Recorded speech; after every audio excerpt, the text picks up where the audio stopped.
This presentation is on Health Information Exchange by Brian Curtis for HCM 570 at Colorado State University Global Campus for Dr. Earl Grenier.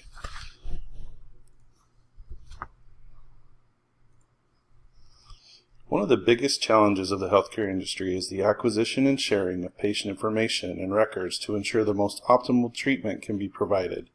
This challenge is not new, as it has been a constant issue going back to the days of paper charts and records. Advances in technology is slowly making progress on this issue, and regulatory agencies have based current and future requirements and strategies on ways to use technology to make patients' medical information and records more accessible to all healthcare providers. The plan to accomplish this strategy is to create a nationwide network of all patient records that are accessible to healthcare providers across the country for the purpose of treating patients. The design of this network is achieved through the implementation of Health Information Exchanges, or HIEs. To better understand what an HIE is, we need to start with its definition. HIE is defined as the ability for healthcare organizations and professionals to electronically access and share patients' medical information to improve the quality, speed, safety, and cost of providing patient care. This definition was given by healthit.gov in 2019. HIE implementation is achieved by regional exchanges that healthcare providers and organizations connect with to obtain and share patient information. The regional exchanges are connected to other regional exchanges across the country, providing a nationwide network for patient information. Over the past decade, the healthcare industry has been focused on a major push towards electronic medical systems, or EMR, which provide the functionality to document patient information electronically. One of the requirements of the Meaningful Use program, designed to help healthcare providers and organizations offset the cost of implementing EMR systems, was the capability to interface and connect with state health registries and regional HIEs to advance the goal of implementing a full nationwide HIE. Next, we'll look at the capabilities of HIE. As you can see on this slide, HIEs are usually defined by a number of core capabilities. The primary capability is the ability to share patient information bidirectionally between organizations through the use of automation and interfaces. This is often referred to as interoperability. This enables providers and organizations to share patient information with the goal of providing optimal and timely care. The Office of the National Coordinator for HIE provided a roadmap to achieve a nationwide network by 2024, and the government has provided more than $564 million to states or their designated entities to achieve this goal.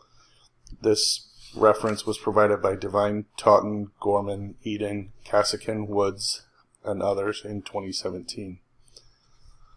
Other capabilities intended for HIEs are to act as a data warehouse for patient information, combining all reported information into a single longitudinal record. This record includes all treatment, results, diagnostic imaging, and care plans for patients to enable other providers to better understand the patient condition when providing treatment. Having a comprehensive record for each patient allows for better public and population health, and allows physicians and other clinicians to provide optimal care with access to these records. HIEs can provide automated updates to primary care physicians when one of their patients is treated in another facility or by another provider, allowing the care to be based and adjusted on the patient's current conditions. This allows primary care providers to update patients or change current plans based on acute or other issues that have arisen. To provide these capabilities requires a number of standards. The information standards attributed to HIE are one of the many challenges that organizations face. The challenge that many organizations and providers face with HIE is the overall lack of defined information standards. Many organizations have chosen not to participate in connecting to HIEs due to the lack of standardization and not having clearly defined standards across the industry, as that is a key to ever making this work. A study showed that more than 268 different standards for HIE information were identified in the United States alone by Aklak, Sheikh, Pagliari in 2017. The current standards that most EMR systems are designed to follow include the following. As part of the long-term plan for supporting the adoption of EMR with the goal of creating a nationwide network of HIEs, EMR vendors were provided a standard for reporting patient encounter information called the Consolidated Clinical Document Architecture, or CCDA. CCDAs were one of the initial requirements for an EMR to be certified for the Meaningful Use program, and the intention was the development of a standardized format for reporting patient information so that any EMR system would be able to transmit and receive patient information.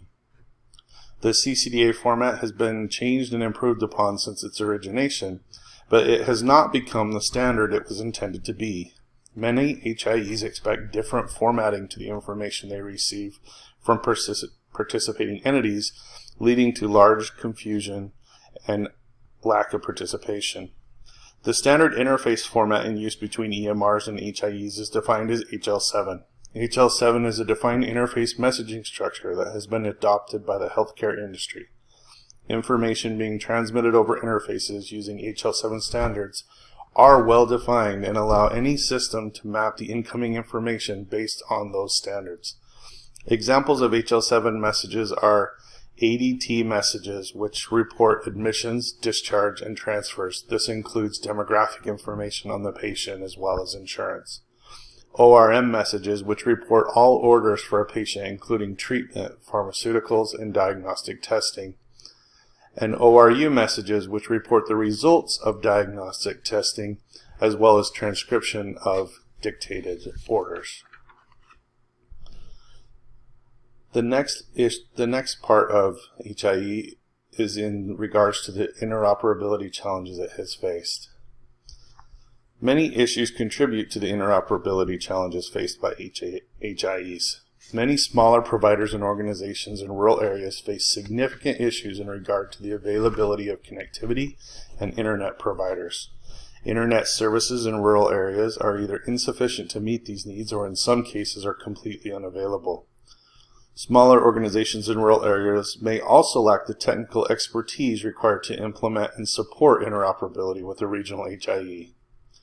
Another barrier related to interoperability in regards to HIE is competition and the unwillingness of competing organizations to want to share information with competitors. Many organizations view this as a loss of competitive edge and are afraid that they will lose volumes and patients to competitors. The final challenge is that many states have not completed the necessary infrastructure to be able to implement and support an HIE. Many states have allowed private entities to become the HIE as their designee to avoid the cost of setting it up themselves.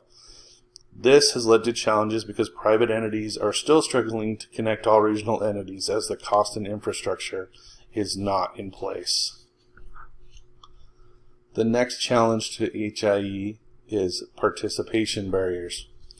HIE participation faces many barriers in addition to the lack of standardization and interoperability challenges we have previously discussed. The four primary participation barriers are cost, lack of incentives and financial subsidies, lack of expertise in technology, and the lack of HIE capacity. Each of these barriers must be overcome for a HIE to meet the intended goal of 2024.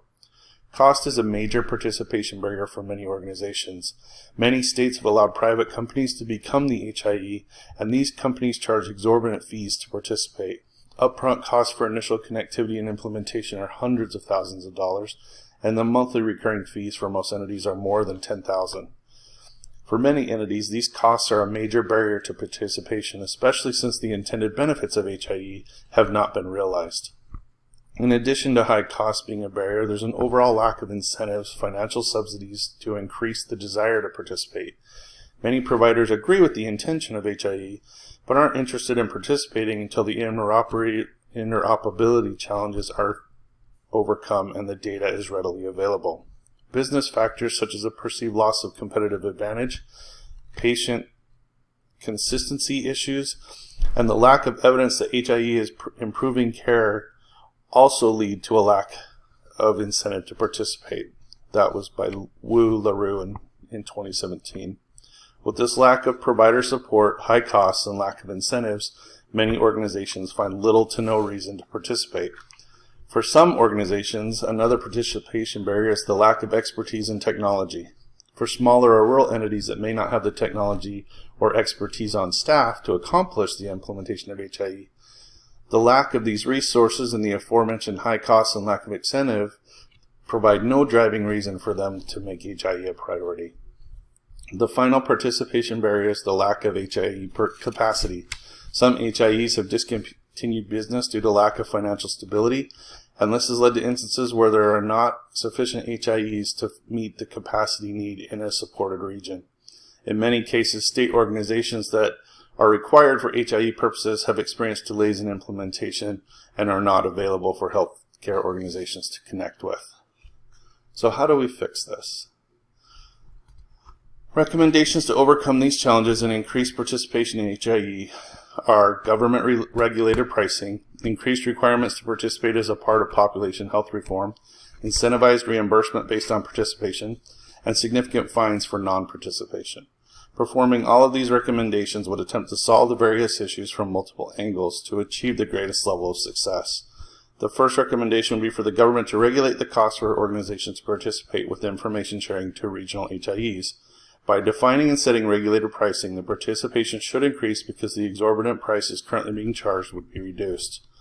This may require greater subsidy by the government to achieve, but this is a government-driven program. Second, include mandatory participation as a key component of population health reforms being implemented. HIE provides many benefits in regards to population health, both on a public health and an individual patient level. Forcing participation with HIE as a component of meeting population health requirements should greatly increase participation. Third, in conjunction with the participation requirement for population health reforms, incentivize organizations to participate by providing better reimbursement for participating entities. This will increase adoption and participation of both HIE and population health.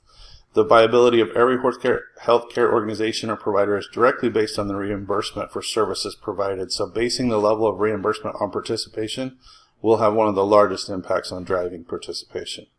Finally, implement significant fines for non-participating organizations. A study done by Martinez, Fejo, Zayas Castro, Levin, and Das in 2018 showed that a significant fine between $2 to $3 million had a higher impact on driving HIE participation than all incentive programs available. Fines should be significant for all entities, so the amount would need to be based on the organizational size and financial performance. These fines should not be a single occurrence, but be a recurring over a period of time until compliance and participation has occurred. These fines in conjunction with reduced reimbursement for non-participation would represent a financial burden that no organization could ignore.